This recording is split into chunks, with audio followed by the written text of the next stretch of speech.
좌우에 계신 분들과 서로 인사하시죠. 하나님의 나라와 하나님의 의를 구합시다. 건강하게 삽시다. 한 번 더 인사합니다. 감사하며 삽시다. 이스라엘의 날씨는 우기와 건기로 나눕니다. 우기, 비 오는 날은 9월 말부터 10월 중순부터 시작을 해요. 그리고 그 다음에 3월 말 아니면 4월 중순에 우기가 끝납니다. 우리로 계절로 따지면 우리는 가을 거지가 시작되고 추운 겨울 나기가 되는 그 계절에 이스라엘은 우기가 되는 거죠. 그러면서 이 우기가 끝날 무렵이 6월절이 시작되거든요. 한 50일 정도 아라비아 사막으로부터 뜨거운 바람이 불어와요. 그러면서 우기 때 자랐던 밀과 보리를 수확을 하게 됩니다. 그러면서 밀과 보리가 첫 열매가 되는 거죠. 그 처음 첫자에 열매실자를 붙여서 초실절이라고 말하기도 하고, 보리 열매를 거두어 하나님 앞에 드렸다 해서 맥추절 그렇게 말을 합니다. 맥추감사절의 의미는 처음 익은 열매, 이 열매를 거두게 하신 그 하나님의 은혜에 감사하는 마음으로 맥추감사절을 드리게 된 거고, 지금은 우리가 전반기를 보내면서 전반기 동안에 베풀어 주신 그 하나님의 은혜를 감사함으로 이렇게 마음으로 드리는 절기로 이어지고 있는 게 맥추감사절이 된 거죠. 2019년 한 해도 벌써 반년이 지나버렸습니다. 농부들이 논밭에서 거두어들인 열매도 만만치 않습니다만, 여러분들의 삶의 현장에서 거두어들인 열매도 무진장 많을 거라고 보고요. 고로 또 하나의 열매를 맺게 하신 주님의 은혜에 감사를 드리면서 또 하나의 열매를 바라시는 그 주님과 동행하는 후반기가 될 것을 기대하면서 하나님 앞에 감사함으로 맥주감사절을 보내는 우리 모두가 다 되시기를 주님의 이름으로 축원합니다. 2019년 6월 30일 그 말이에요. 마지막 날, 지난주입니다. 지난 주일날 우리는 성전에 모여서 하나님을 예배하고 있을 때에 판문점에서는 남북미 삼국 정상 간의 세기의 가슴 벅찬 만남이 있었습니다. 사진 한 장을 찍기 위한 쇼라고 하든 누가 뭐라고 하든지 간에 삼국 정상 간의 만남은 세계인들의 이목을 말입니다. 전쟁과 분단의 아픔을 고스란히 품고 있는 비무장지대로 세계인들의 이목을 향하게 했고, 희망찬 가슴 벅찬 한반도의 후반기를 기대하게 하는, 그리고 기도하게 하는 그런 날로 전반기 6월 30일 마지막 날을 우리는 마무리를 했습니다.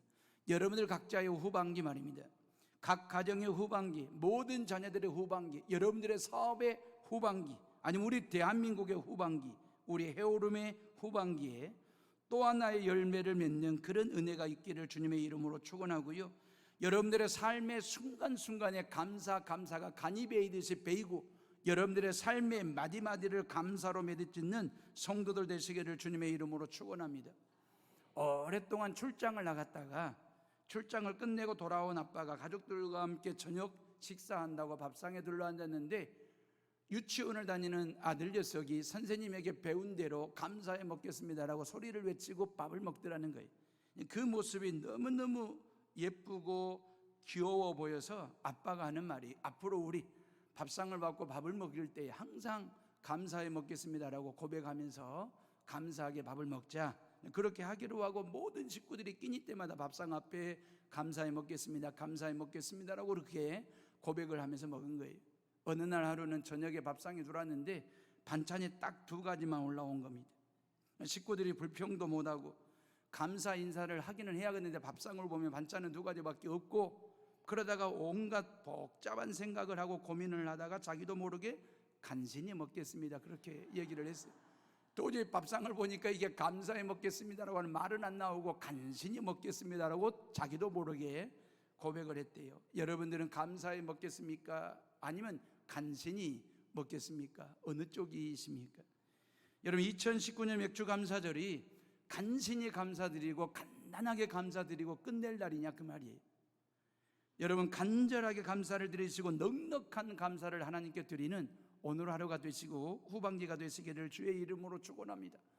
헤어룸의 식구들이여, 과거에 베풀어 주신 그 하나님의 은혜를 추려서 골라서가 아니라 과거에 베풀어 주신 그 은혜에 대해서 감사드리시고, 오늘 지금 이 시대를 살아가는 여러분들의 하루하루의 삶 가운데서 여러분들의 삶의 촘촘히 배어 있는 그 은혜에 감사를 드리시고, 앞으로 여러분들에게 주어질, 미래에 주어질 그 은혜마저도 미리미리 땡겨가지고 후불감사가 아니라 선불감사하듯이 하나님 앞에 감사하는 성도들 되시고요. 감사는 막힌 길을 뚫는 능력입니다. 감사는 풀리지 않는 문제를 푸는 열쇠와도 같은 것입니다. 감사는 불가능을 가능케 하는 기적과도 같은 것입니다.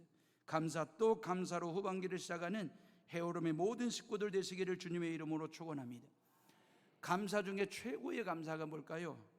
선교이지 않겠습니까? 누군가가 나에게 다가와서 예수님 믿으라고, 교회 같이 다니자고, 누군가가 여러분들이 언제 다가와서 전도한 사람들이 있을 거예요.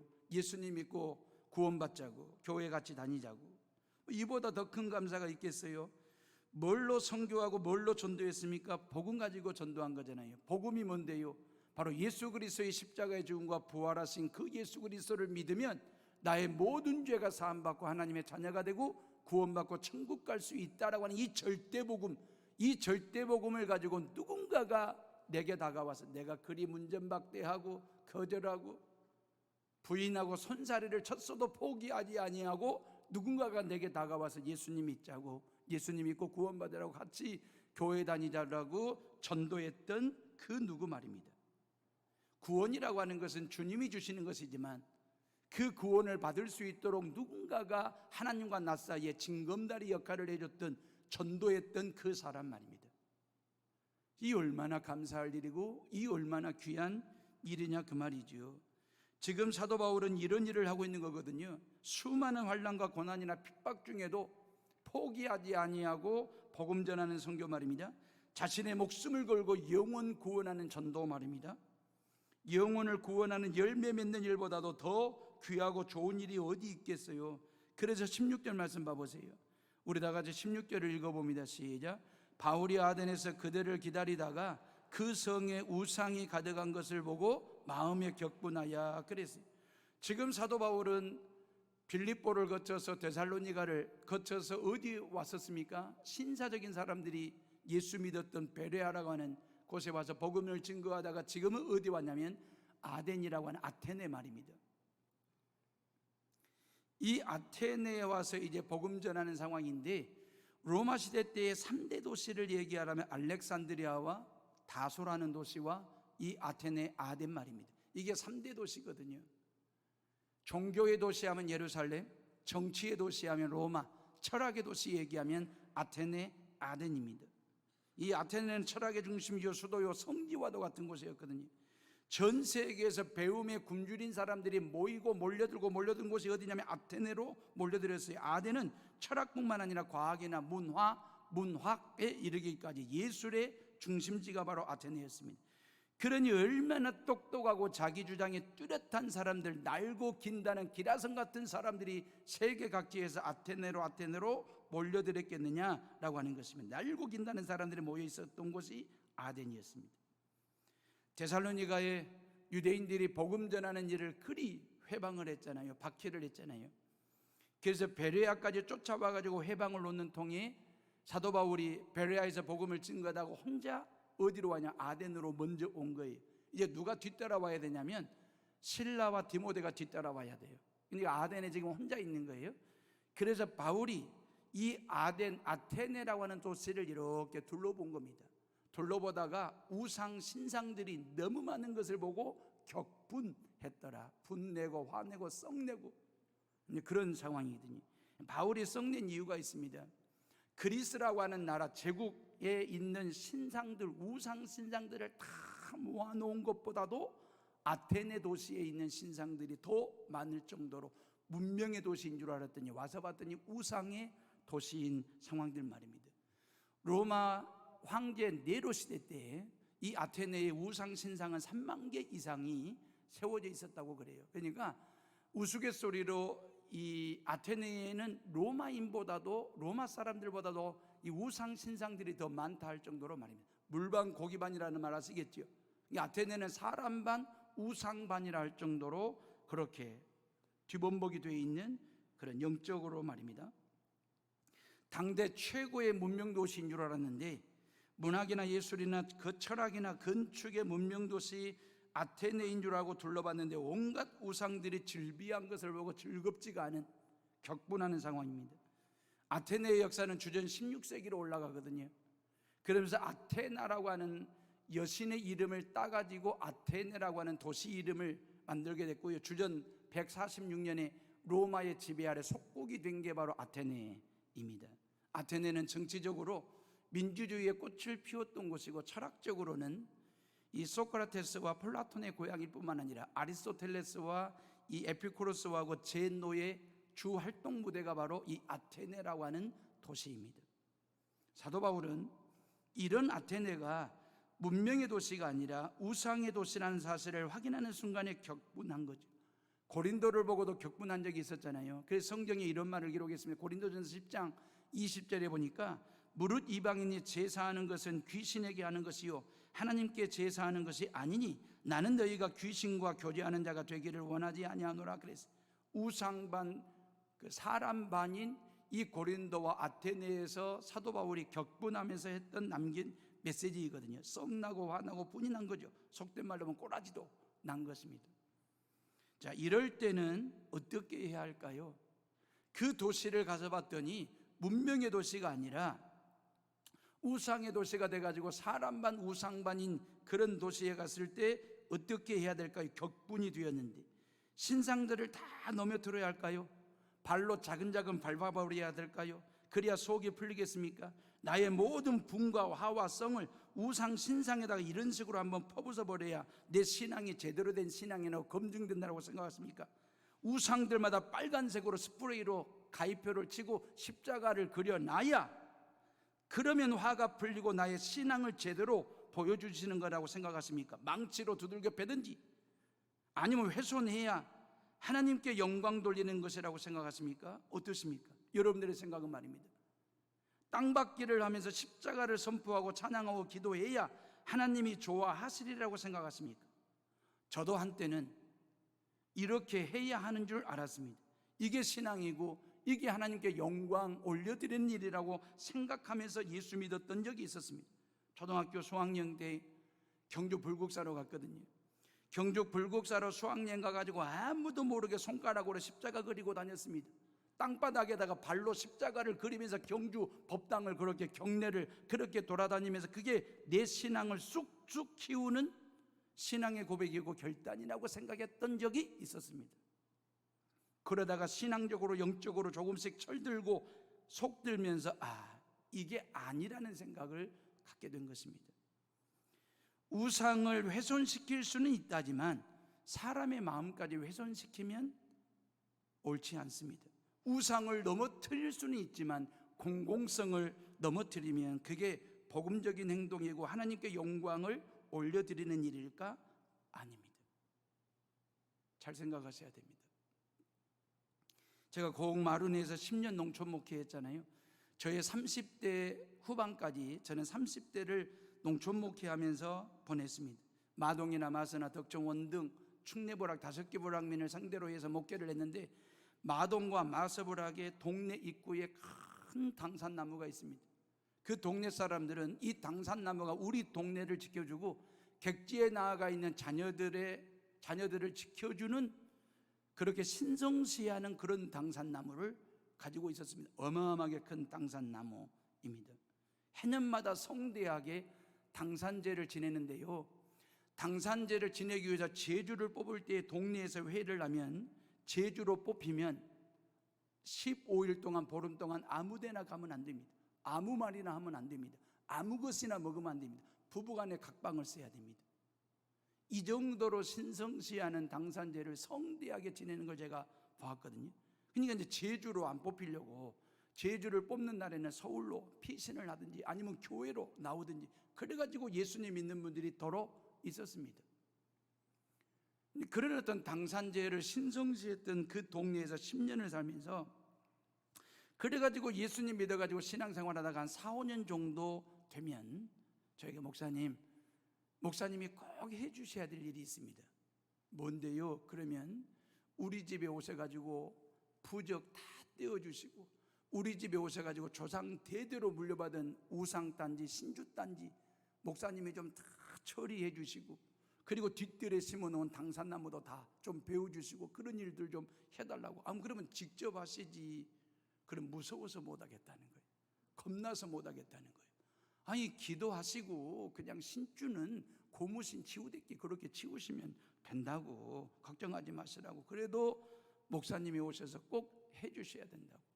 그러고 이제 집에 따라가서 온 문지방에 있는 부적 다 뜯고 찢고 그럽니다. 마당에다가 우상 신주단지 다 모아놓고 불로 태우든지 없애버리고, 그러면 속이 시원하다고 그럽니다. 동네 사람들이 예수님 믿겠다고, 동네 사람들이 마룬교회 나오겠다고 다니겠다라고 얘기할 때 제가 그 동네 어르신들에게 부적 띄었냐고, 부적 찢었냐고 물어본 적 없고요, 우상 신주단지 다 처리했냐고 물어본 적이 없습니다. 그 누구도 부적 떼어내고 우상 신주단지 다 치우고 난 다음에 교회 나오는 사람은 지금까지 본 적이 없거든요. 그런 우상 숭배했던 사람이 예수님 믿고 예수님 만나 예수님을 예배하다가 말씀이 파고 들어오고 주님의 십자가가 그의 심령 속에 세워지고 성령 하나님께 붙잡힌 바가 되면 그분들이 그렇게 말씀하신다고요. 부적도 떼어버리고 찢어버리고 점쟁이 집 찾아가던 발걸음을 뚝 끊어버리고 우상 신주단지 다 없애버리고 말입니다. 먼저 예수 그리스도를 믿고 난 다음에 그 말이에요. 먼저 예수 그리스도를 만나고 난 다음에 예수 외에 필요 없는 잡다한 신들은 다 제거하고 치우는 것을 보게 됐습니다. 전도는, 선교는 말입니다, 사람의 마음을 얻는 것입니다.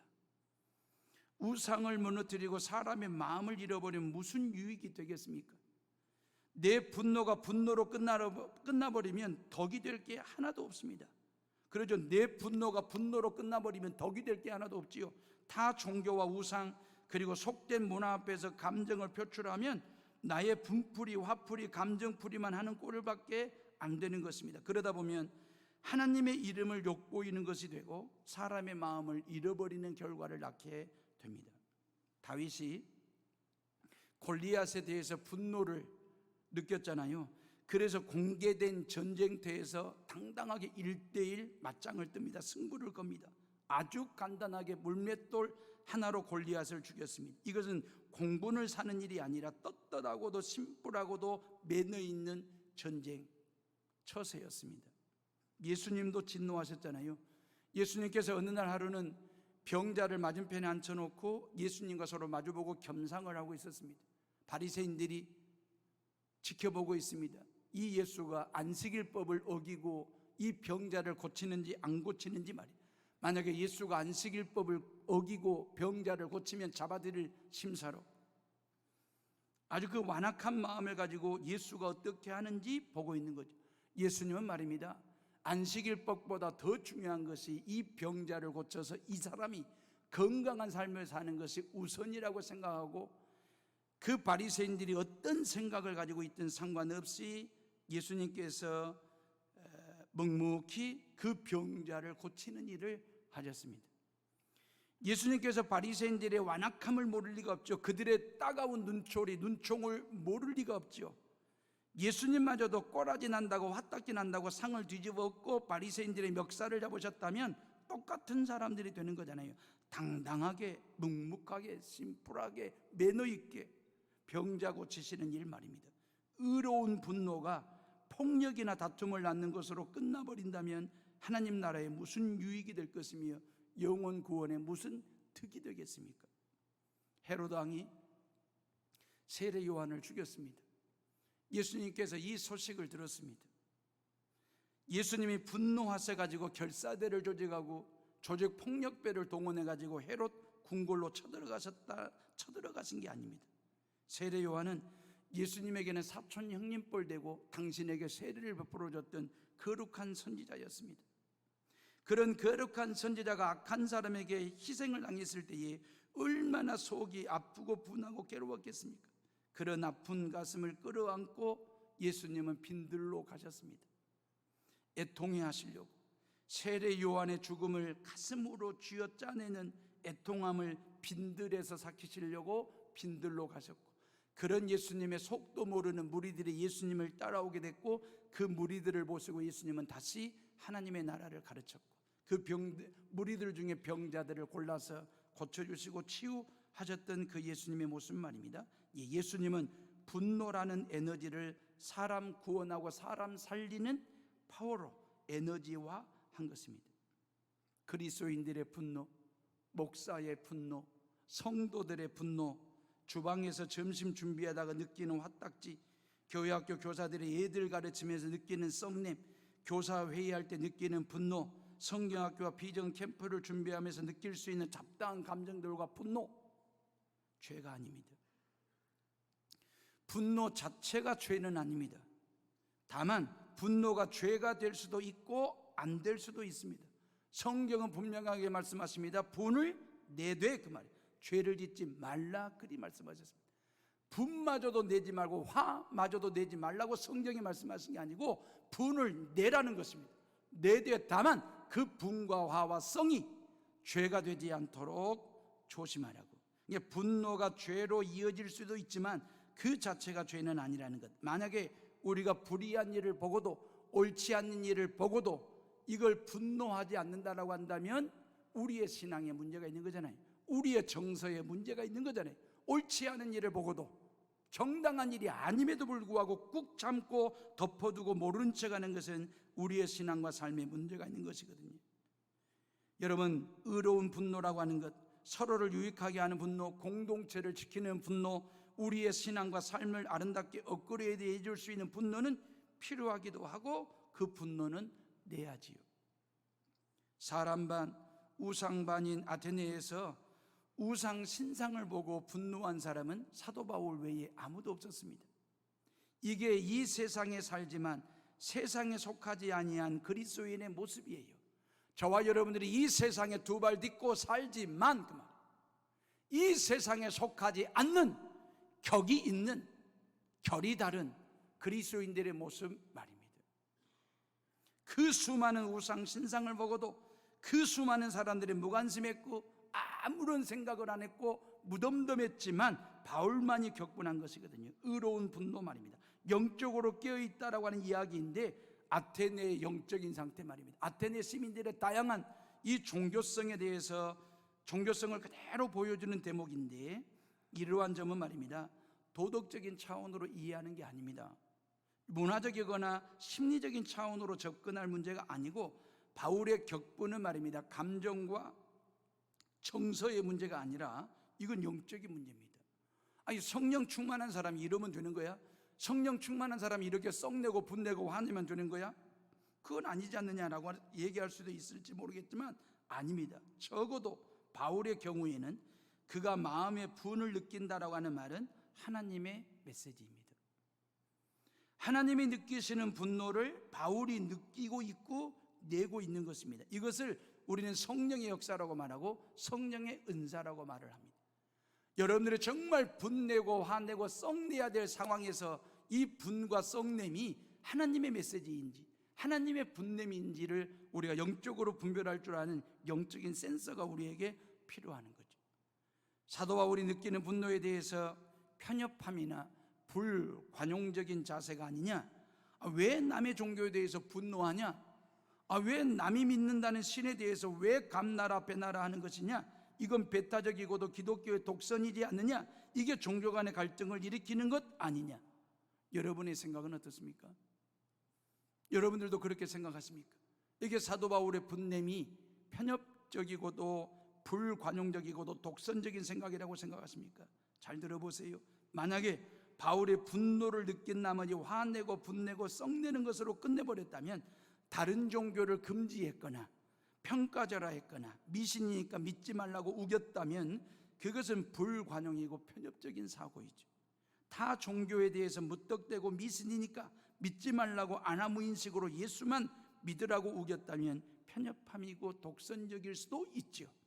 그런데 바울은요, 격분함과 동시에 변론하기 시작했습니다. 17절 말씀입니다. 우리 다 같이 17절을 읽어봅니다. 시작. 회당에서는 유대인과 경건한 사람들과 또 장터에서는 날마다 만나는 사람들과 변론하니, 그 말이에요. 변론이라고 하는 말은 한마디로 대화했다 그 말이에요. 이야기를 하듯이 주고받았다 그 말이에요. 여러분, 사도 바울은 격분했습니다. 우상도심을 알고 격분하고 난 다음에 회당에 다니면서 유대인과 경건한 사람들과 또 장터에서 날마다 만나는 사람들과 변론하더라, 대화하더라, 그 말입니다.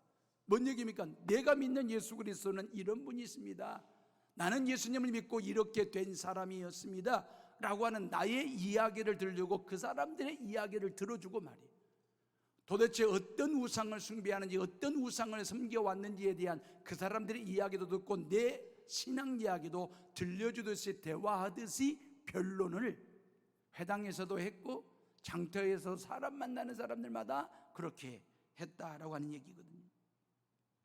아테네는 워낙 똑똑한 사람들이 모여있다 그랬잖아요. 철학과 문학의 중심 도시였기 때문에 정치 경제가 고도로 발달한 문명 도시라고 했잖아요. 문명화된 영리한 사람들이 모여있는 곳이다 보니까 한마디만 얘기하더라도 10마디를 알아들을 만한 사람들에게 예수 믿기를 강요하거나 예수 믿으라고 명령하거나 우격다짐식으로 밀어붙이거나 우기는 식의 복음전도가 아니라 변론했다 그 말이에요. 대화했다 그 말이에요. 내가 믿는 예수 그리스도가 누군지, 당신이 믿는 신이 어떤 신인지 궁금한 것 있으면 묻고 묻기를 피드백을 하면서 그렇게 이야기하듯이 말입니다. 그래서 이건 편협함이 아니고 불관용이 아닌 것입니다. 천리길도 한 걸음 보더라고 하듯이. 그래서 조심스럽게 또 반복하면서 변론을 한 거죠. 그들의 마음에 상처를 주지 않는 선에서, 그들의 감정과 종교성에 흠집을 내지 않는 범위 내에서 내가 믿는 예수가 누군지, 나는 그 예수님 믿고 어떻게 되었는지에 대해서 주눅든 게 아니고 대화하듯이 당당하게 매너 있게 그렇게 접근한 것입니다. 그들의 마음이 열리고 귀가 열리도록 그 말이에요. 내가 믿는 예수 믿는 내가 먼저 열린 자세로 겸손하게 다가선 거죠. 이걸 변론이라고 말하는 것입니다. 이걸 대화식 전도라고 얘기하고 불신자와의 소통의 방법이라고 이야기를 하는 것입니다. 어느 동네에 놀부같이 지독하게 짠돌이에다가 욕심 많은 사람이, 심술 맞은 사람이 살고 있었습니다. 심보도 꼭 놀부 심보를 가지고 있는 아주 고약한 사람이었거든요. 놀부 심보가 뭡니까? 호박이 말뚝박기, 제비 다리 꺾어놓기, 똥 싸는 놈 주저앉히기, 이런 게 다 놀부 심보였잖아요. 이런 놀부처럼 욕심 많은 사람이 따뜻한 봄날의 말입니다, 자기 집 마루에, 대청마루에 누워서 낮잠을 자는데 그 동네에 있는 주지 스님이 찾아왔습니다. 이제 시주하라고. 잠자는 사자를 깨운 격이죠. 놀부 같은 욕심쟁이가 화를 빠락 내면서 빨리 내 앞에서 사라지라고 막 성질을 내고 화딱지를 내고 그러면서 막 노발대발 난리를 치면서 난 당신에게 시주할 것도 없으니까 당장 사라지라고 그렇게 소리를 질렀습니다. 그때 그 주지 스님이 눈을 지그시 감더니 불경을 외우기 시작했습니다. 목탁을 똑똑똑 때리면서 가나봐라 가나봐라 가나봐라, 나무 감회운 가나봐라 가나봐라, 당신이 시주할 때까지 내가 가나봐라, 내가 이기는지 당신이 이기는지 한번 해보자는 식으로 목탁을 두드리면서 가나봐라. 그래서 이 놀부 같은 욕심쟁이가 일어나 앉더니 양반자세로 앉더니 눈을 지그시 감고 연부를 외우기를 주나봐라 그렇게 외쳤대요. 그러다가 이 주지 스님이 그 자리에서 졸도를 했대요. 왜냐하면 이 놀부 같은 사람은 주나봐라 했는데 스님은 주만 바라보라고 스님한테 예수 믿으라고 복음 증거한 줄 알고 졸도를 했대요. 가나봐라, 주나봐라, 주만 봐라. 이것은 닫힌 사고이죠. 상대방으로 하여금 마음을 닫게 하는 워딩이죠. 관계를 단절시키는 고집이고 욕심이고 대화이죠. 가나봐라 라고 외치면 주나봐라 대받아치고 딴청을 피우듯이 말입니다. 경청이 돼야 되는데 딴청을 피우는 거예요. 그렇기 때문에 경청이 되어야 하는데 딴청이 되어버리면 아무리 진리이고 생명을 살리는 복음이라 할지라도 안 듣죠. 듣지 않으면 믿을 수 없죠. 믿지 않으면 구원받지를 못하는 거죠. 믿음이라고 하는 것은 들음에서 난다고 했지 않습니까? 뭘 들어야 됩니까? 복음을 들어야 되지 않습니까? 복음이 누굽니까? 예수 그리스도입니다. 그 예수 그리스도를 들을 수 있도록 들려주는 사람이 어떤 포지션, 어떤 마음가짐과 어떤 매너를 가지고 복음을 들려주느냐 하는 것이 얼마나 중요한지 그 말입니다. 우격다짐식으로 예수 믿어, 명령도 아니고 강조도 아니고 강요도 아닌 대화식 말입니다. 변론하듯이 말입니다. 일방적으로 믿으라고 우기고 강요하고 그러면 속으로 믿나봐라 믿나봐라 믿나봐라, 내가 그 교회를 가나봐라 가나봐라 가나봐라, 마음을 단단히 단도리를 하는 것이거든요. 하나님께서 뭐라고 말씀하셨습니까? 오라, 우리 서로 변론하자. 하나님도 변론의 자리에 우리를 초청하셨어요. 오라는 거예요. 우리 서로 변론하자라고 이 말씀하셨거든요. 우리가 얼른 생각할 때 그래도 기적 한번 일으켜 세우시면, 기적 한번 일으키시면 쌈박하게 예수 잘 믿고 금방 예수 믿고 즉시 예수 믿을 텐데, 언제 변론하고 언제 대화하고 언제 다 들어줘가지고 그 사람이 언제 믿겠냐고, 그런 생각, 조급한 생각을 가지고 계시는 분들이 계실지도 모르겠습니다. 예수님도 변론하셨습니다. 기적만으로 승부하신 게 아닙니다. 기적으로 세상을 구원하신 게 아닙니다. 하나님의 아들 되신 예수 그리스도께서 요한복음 1장에 보니까 말씀이 되셔서 우리 가운데 오셨습니다. 그게 성탄입니다. 그 예수 그리스도께서 저와 여러분들의 모든 죄를 속량하시기 위하여 말씀 되신 예수님이 십자가 위에서 죽으시고 3일 만에 부활하셔서 그 예수님이 우리 죄인들 맞은편에 앉으시고 대화하자는 것입니다. 변론하자는 것입니다.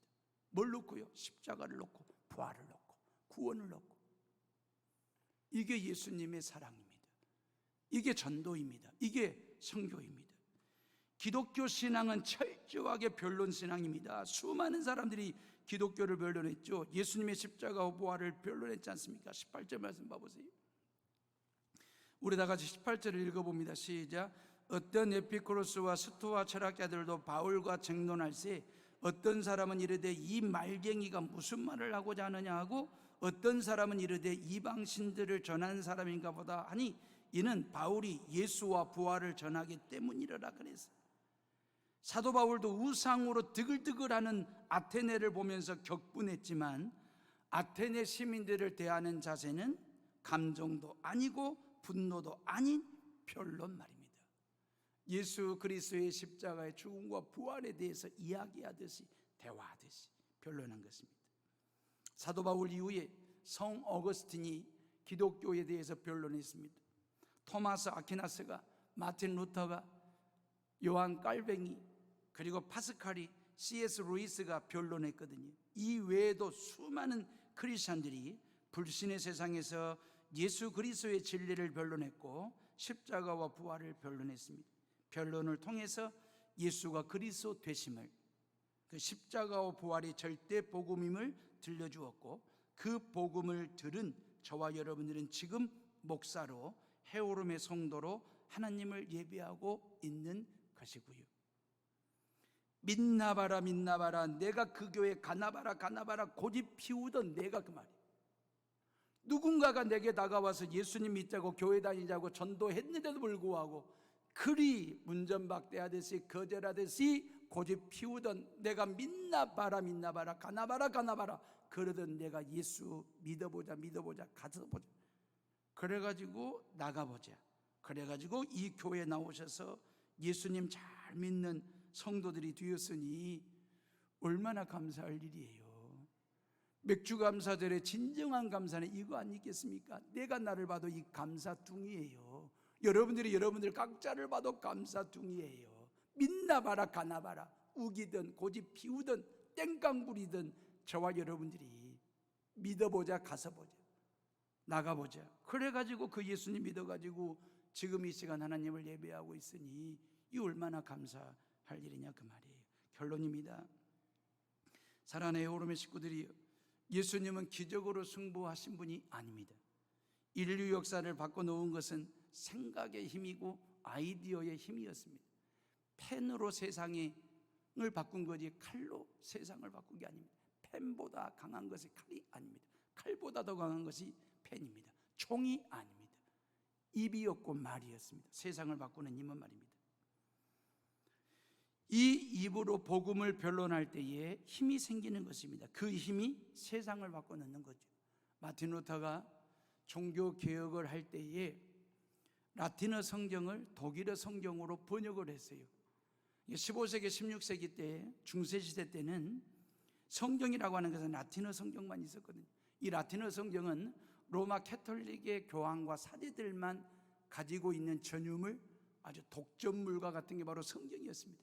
평민들, 평신도들에게 성경이 주어지지가 않았죠. 왜? 라틴어 성경을 가지고 사제들이 읽어주는 대로, 사제들이 들려주는 대로, 사제들이 선포하는 대로, 사제들이 가르쳐주는 대로만 배웠거든요. 이게 라틴어 성경이었습니다. 이걸 마틴 루터가 독일어로 번역을 했습니다. 근데 그때 마침 구텐베르그에 의해서 인쇄술이 발명이 된 거죠. 하나님이 하시는 일은 참 절묘한 타이밍이 있습니다. 다시 말하면 이 라틴어 성경을 독일어 성경으로 번역을 했지만 이게 인쇄가 되고 출판이 돼가지고 평민들 손에 성경이 들려지지 아니했다면 종교개혁은 실패했을지도 몰라요. 근데 독일어 성경이 인쇄술에 의해서 출판이 되고 이 성경이, 독일어 성경이 일반 평신도들과 일반 평민들 손에 쥐어주면서 그 성경을 가지고 성도들 간에 마주보고 앉아서, 평민들 간에 마주보고 앉아서 성경을 펼쳐놓고 성경을 가지고 변론하게 됐고, 대화를 하게 됐고, 성경을 공부하게 됐고, 성경을 읽게 됐고, 그러면서 종교교역의 기체를 높이 올릴 수 있었던 그 이유가 뭐냐면 라틴어 성경이 독일어 성경으로 번역이 됐고, 그것이 출판이 돼가지고 성도들, 평민들 손에 성경이 들려지게 됐을 때 그것 가지고 변론하고 대화하고 공부하게 되었을 때에 세상의 역사를 바꿔놓는 종교개혁이 일어나게 된 것입니다. 성공하게 된 것입니다. 세상을 바꾸는 힘은 변론이고 대화입니다. 경청입니다. 들으십시오. 들어주십시오. 자식들의 이야기 들어주시고, 부모들의 이야기를 들어주는 자녀들 되시고, 누군가가 이야기하고 있을 때 딴청 피우지 마시고 경청하듯이 아이 컨택 해주십시오. 세상은 그렇게 돼야 됩니다. 커피숍에 서로 마주보고 앉았는데 이야기는 없고 스마트폰만 가지고 만지작거리다가 서로 마주보고 앉아서, 그리고 나오면서 내가 누구를 만났지 그러고 나와요. 딴청이 아닌 경청 말입니다. 복음은 철저하게 쌍방간에 주고받는 대화식 복음 전하기, 서로 간의 공감대를 형성하면서 주고받는 변론 말입니다. 그러면 조금씩 마음의 문이 열리게 되는 거죠. 귀가 열리게 되는 거죠. 그러면 말씀이 파고 들어가고 성령이 파고 들어가 그 마음의 중심에 좌정하시고 그 사람의 마음과 생각과 삶과 신앙을 성령 하나님이 붙들어 주시고 붙잡아 주시게 되면 하나님의 사람으로 우뚝 세워지게 되는 것 아니겠습니까? 저와 여러분들이 그리 된 것처럼.